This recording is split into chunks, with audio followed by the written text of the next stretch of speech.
Living in Sunnyside Estates was never part of my plan. The community was neat, polished, and suffocating in its sameness. But the walking trails were perfect for my golden retriever service dog, Shadow. And after a lifetime of fighting battles, overseas I wanted peace. Shadow wasn't just a dog, he was my partner, my lifeline. I came back from deployment with scars that didn't show on my skin. When panic tried to drag me under, Shadow was there, nudging my hand, pressing against, my leg pulling me back to reality. His vest wasn't a decoration. It was armor for both of us. I thought Sunnyside would respect that bond, but then came Karen Whitfield. The first time she appeared, she was flanked by a clipboard and a frown that seemed permanently etched into her face. "I don't believe I approved a dog in this community," she said, eyeing Shadow like he was vermin. I explained calmly that Shadow was a service animal, exempt under federal law.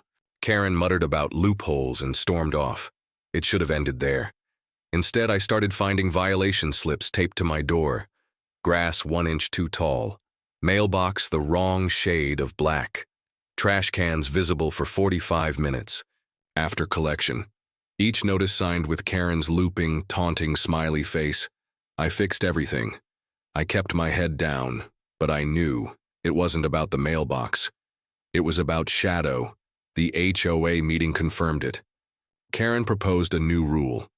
All animals, including service dogs, must be registered with the HOA and wear HOA-approved identification. I raised my hand. That violates the Americans with Disabilities Act. You can't regulate service animals, like pets. Karen cut me off, eyes flashing. Federal laws don't override community standards. The room went silent. Neighbors stared at their shoes. No one spoke for me. Afterward, she cornered me in the hallway. Her whisper burned hot in my ear. "If you want to be difficult, Mark, I can be difficult too." That weekend, Shadow and I sat on the porch. The morning was quiet until Karen appeared. Polo shirt, khaki shorts, spray bottle in hand. "Your dog is in violation," she declared, loud enough for neighbors to hear. I reminded her calmly that Shadow was a service dog, protected, exempt. Her face reddened. "I'm tired of you military types thinking you're above the rules. If you won't comply..." She raised the spray bottle. "I'll handle this myself." The mist hit Shadow in the face. He yelped, pawing at his eyes, stumbling. My blood went cold. I shielded him. "What did you spray him with?" Karen smirked. "Just vinegar and water. Won't kill him. But maybe now he'll learn to respect authority." That word, authority, cut deeper than any insult. I got Shadow inside, rinsed his eyes, whispering reassurances. Thank God, no permanent damage. But something in me snapped.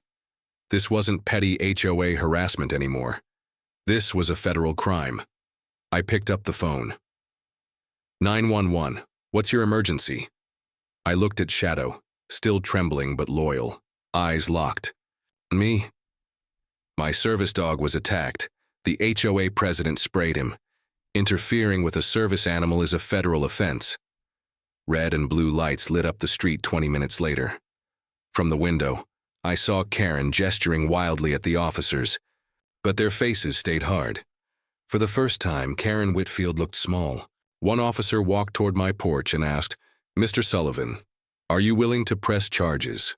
The night after the incident, Sunnyside buzzed with gossip. Porch lights flickered on, blinds shifted, and whispers traveled like wildfire. Karen told her version first. The veteran overreacted. "His dog is aggressive. I was defending myself." She was loud enough at the community center that Linda, the neighbor 2 doors down, overheard. But Linda knew the truth. She'd been jogging that morning and had seen Karen approach Shadow. She came to Mark's door with cookies, her voice low but urgent. "Mark, I saw everything. If you need a witness, I'll testify." Mark's jaw tightened. "Thank you. But you know siding against Karen won't be easy." Linda shrugged. "She's bullied half this neighborhood for years. Maybe it's time someone stood up." Meanwhile, Shadow whimpered softly at Mark's feet, still shaken. Mark bent to stroke his fur. "Don't worry, boy. We'll protect each other." But Karen wasn't finished. That week, new rumors spread. Flyers appeared in mailboxes claiming Shadow had bitten a child. A lie. Parents began crossing the street to avoid Mark's house. Someone even scrawled "dog killer" in chalk. On the sidewalk outside, Greg, Mark's next-door neighbor, knocked one evening, voice uneasy. "Look, man, I don't want trouble, but Karen says she's getting signatures to force you out." "An HOA vote," Mark frowned. "For what? Owning a service dog? That's illegal." Greg lowered his eyes. "Doesn't stop her from trying." Mark realized Karen wasn't just breaking rules. She was weaponizing fear. The next HOA meeting was chaos. Karen stood at the podium presenting a slideshow of evidence against Shadow. Blurry photos, fake reports, dramatized stories. Parents gasped. Mark rose, calm but furious. "That's all fabricated. Shadow has never bitten anyone. He's certified. He's my lifeline." Karen sneered. "Or he's your excuse to ignore the rules." The room buzzed with divided whispers. Neighbors. Choosing sides. Suddenly, a deep voice cut through. Mr. Alvarez, a retired attorney living at the corner, spoke for the first time in years. "Karen, you should be careful. Interfering with a service animal isn't just an HOA matter. It's federal law. Keep pushing this and you won't just lose your presidency. You'll face prison." Gasps filled the room. Karen's face went pale, but she forced a smile. Empty threats from a bitter old man. This community will decide. The vote was postponed. Tension boiled. And late that night, Mark found something chilling. His backyard gate, normally latched, was swinging. Open. Shadow stood rigid, growling softly at the dark. Someone had tried to lure him out. On the grass lay a raw steak, laced with powder, poison. Shadow had narrowly avoided eating it, but someone in Sunnyside wanted him dead. Mark bagged the poisoned steak and rushed it to the police. Tests confirmed rat poison. Officers canvassed, but no one admitted to seeing anything. Karen, of course, denied involvement. Ridiculous. Who even uses rat poison these days? Maybe he planted it himself for attention. The smear campaign deepened. Anonymous posts on the neighborhood app claimed Mark was unhinged, and Shadow was a dangerous beast. The more Karen pushed, the more fear grew. But allies emerged. Linda doubled down, checking on Mark daily. Mr. Alvarez quietly advised him on documenting everything. "Paper trails win wars," he said. Shadow became nervous, sensing Mark's tension. Every time a car slowed near the house, Shadow bristled. One night, fireworks mysteriously exploded on Mark's lawn. Shadow panicked, trembling. Karen posted the next morning. "Told you. That dog isn't fit for suburban life." Mark hit a breaking point. He confronted Karen in front of several neighbors. "You crossed a line trying to hurt Shadow." Karen smirked. "Prove it." Her calmness chilled him more than her anger ever did. That weekend, Greg, the fence-sitter neighbor, came by with a conflicted look. "Mark, you didn't hear this from me, but Karen's been using HOA funds for her own stuff. Trips, shopping sprees. If you dig, you'll find it."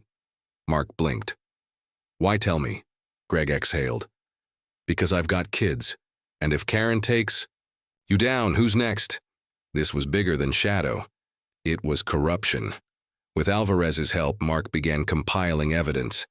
Bank statements, receipts, all pointing to embezzlement. But as Mark got closer, Shadow sensed danger.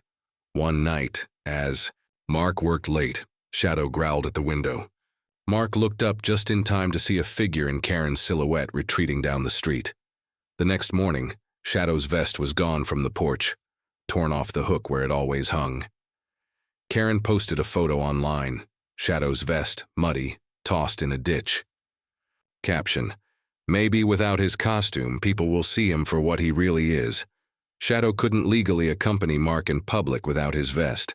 Karen hadn't just humiliated them, she was crippling their fight. With Alvarez's guidance, Mark filed a lawsuit, both for harassment and ADA violations. The community split into camps. Some neighbors avoided eye contact. Others left quiet notes of encouragement. Court day arrived. Karen strutted in with a polished lawyer and a smug smile. Mark entered with Alvarez at his side and Shadow, now in a temporary replacement vest. The trial was tense. Karen painted Mark as unstable, claiming Shadow was a danger to children. She produced doctored photos, witnesses, who swore they'd seen Shadow growl. Then Alvarez presented the receipts, HOA funds siphoned into Karen's personal account. Vacations to Hawaii, jewelry, luxury furniture, the jury murmured. Karen's lawyer stammered. But the most powerful testimony came from Linda. She described in vivid detail the day Karen sprayed Shadow. Her voice cracked as she recalled his yelp of pain. That wasn't the act of a leader. That was cruelty. Karen exploded on the stand, losing her composure. That mutt doesn't belong here. Neither does he. Her outburst silenced the courtroom. The mask was gone. The judge leaned forward. Ms. Whitfield, you are not only guilty of harassment but of embezzlement. And interfering with a service animal is a federal offense. Bailiffs, take her into custody. Gasps erupted. Karen shrieked as handcuffs clicked around her wrists, but just as Mark felt relief, Karen turned, eyes blazing. This isn't over. Sunnyside will never be yours. Her words weren't empty. Even from jail, Karen had allies. Karen's sentencing loomed, but the neighborhood was still fractured. Some residents blamed Mark for tearing Sunnyside apart. Anonymous notes appeared. Should have just moved. Then came the twist. Karen had named a successor, a vice. President in the HOA, quiet Mrs. Donnelly, suddenly took over. And her first act? Attempting to enforce the same anti-dog ordinance. Mark was exhausted, but Alvarez urged him on. Bullies breed bullies, but law is law. One more push. At the final HOA hearing, the room was packed. Mark stood with Shadow beside him. He spoke plainly, voice steady. Shadow isn't just my dog. He's my partner. He saved me more times than you'll ever know. And no piece of paper, no ordinance, no bully with a clipboard will ever erase that. Neighbors shifted. For the first time, many nodded. Even Greg stood up. He's right. Karen stole from us, lied to us. If we let this continue, we're the fools. One by one, people joined. The tide turned. Mrs. Donnelly resigned under pressure. The HOA voted to clear all charges, rewrite its bylaws to protect service animals, and permanently bar abusive leadership. Weeks later, Karen was sentenced to prison. Embezzlement, harassment, federal charges. The story made local news. HOA. President jailed after service dog attack. Back in Sunnyside, peace returned. Shadow stretched lazily on the porch, sun warming his golden fur. Mark sat beside him, finally breathing easy. We did it, boy. Together. Shadow leaned against him, steady as ever. The same way he always had when Mark needed him most. The neighborhood was quieter now, kinder. And while scars lingered, Sunnyside no longer felt like a battlefield. Because loyalty, unlike power, never betrays. Sometimes the fiercest battles aren't fought overseas, but in our own neighborhoods. And sometimes the greatest heroes don't wear uniforms, they wear fur.